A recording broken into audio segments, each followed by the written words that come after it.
Hi everyone! I-share ko lang sa inyo guys itong aking mga snake plant na ang bilis talaga nila magkaroon ng babies.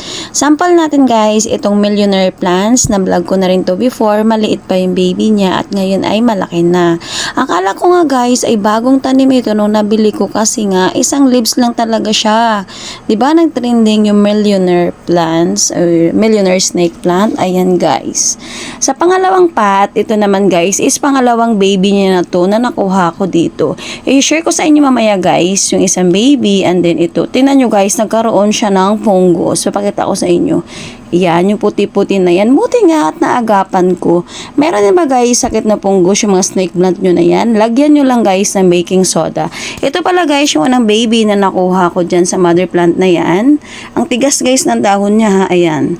Yan yung unang baby. Yan, sobrang laki na rin niya at sobrang ganda niyang tingnan. Thank you. Bye.